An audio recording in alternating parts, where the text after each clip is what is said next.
Welcome to another stage analysis video. It is Wednesday the 3rd of May 2023. Tonight's video is going to be a special group focus on the gold and silver and the gold and silver miners, as with what's been going on in the market this week with the Fed decision today.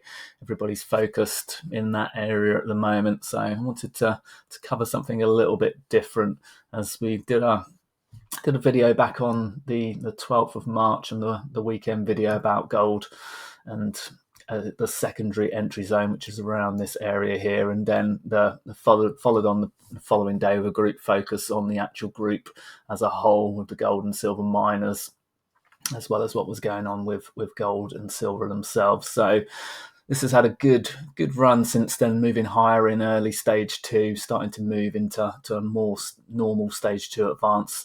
We're about 3% or so off of the all-time highs for this at the moment, so just under 3% with the GLD here. So we could obviously look at the futures chart as well. We can see it's popped through the 2000 level here and continuing to make higher highs on the weekly chart here. So we go back to this.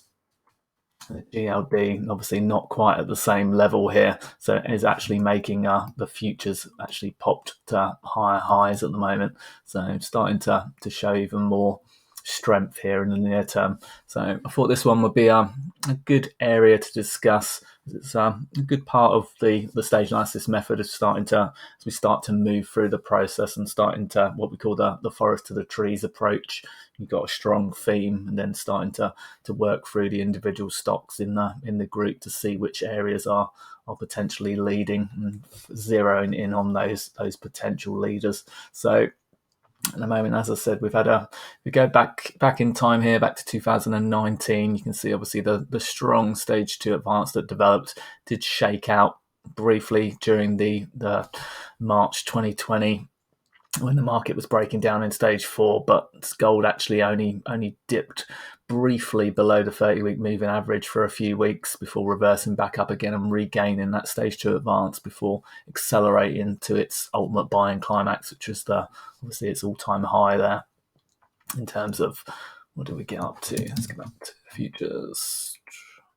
So 21.92 at the moment. This is obviously adjusted as well. So if we come back to the current chart here, you can see it then obviously started to form a stage 3 base and started to dip down and had a shakeout move into failed stage 4 breakdown as such before rallying back up again and starting to form a new base structure and starting to move into a stage 1 type base before having yet another failed attempt at the other end of the scales where it attempted to move out into stage 2 and then rolled over once more. There was obviously some excellent moves through this area. We had many stocks in the group having some really strong runs, but then rolled over again, got the UTAD test as such, and then rolled over back into the stage 1 range and dipped back down into stage 4.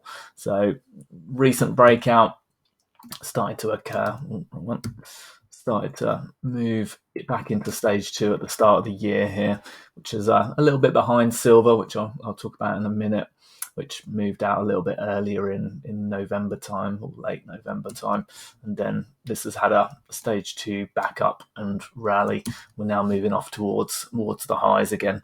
So if we look at silver here, you can see the initial stage 2 breakout attempt, as I said, was in late November here, but it did roll over. So unlike gold, it didn't manage to hold up as well. It did undercut the rising 30-week moving average here and then managed to rally back up and recover that stage 2 level once more, start to move back into stage 2 again. So did actually, if you were taking the early entry point on this, then would have been obviously a stop out point or an early exit point if you were trying to, as it started to come back in underneath the breakout level there.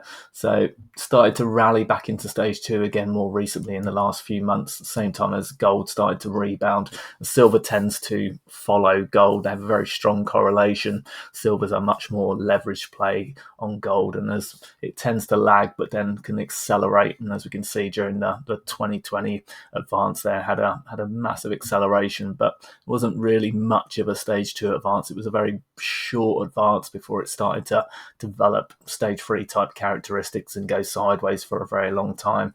So at the moment, this one, silver, making higher highs here, looking for this to make a stage 2 continuation breakout. Move on to the future charts here. As I said, attempting to pop to new highs here at the moment, still a ways off from the ultimate high here. So as with the GLD there, it's a little bit lower down from the futures high here, 6.38% at the moment showing on that. So, but you can see the stage analysis technical attributes, which you can see on the chart here, which is what we call the SATA. So this gets a score out of 10, so based on a breakout or a breakdown, and then we've got 4 price and moving average scores. We've got the Mansfield relative strength, we've got 2 momentum scores, a score based on the volume and the score based on how much overhead resistance there is. So it gives overall, these are kind of characteristics that we look for in a stage analysis method when we're looking for a stock that potentially is in stage 2. So the stock in stage 2 might have the characteristics of, say, a 7 or above. It can still be in one of the other stages when it has the lower scores, but if it's got a 9 or a 10, it's going to generally be in a stage 2. But generally, once you get to a 10, it can be a near-term sign of a top as such, as there tend to be little short-term blow-off moves once it gets to the maximum score and has some kind of breakout move. But it can also be the point where it actually has the stage 2 breakout or the stage 4 breakdown at the other end of the scale when it has a 0. So at the moment, we've got a max score without the breakout as it's continuing to make continuous highs as it rolls up here. So at the moment, we've got a 9, SATA score of a 9 of 10 again. And out of the last 8 weeks, we've had a 9, 5 of those times. So we've been a very strong move since that 13th of March week. Basically, when we moved out of the stage analysis secondary entry zone. If we look at silver, get it right, SI, again, starting to move higher in early stage 2. Again, we've got a SATA score of a 9 on this at the moment, as you can see. So looking for a continuation move here. But it's green across the board. And as you can see, it's been a 9 and a 10 in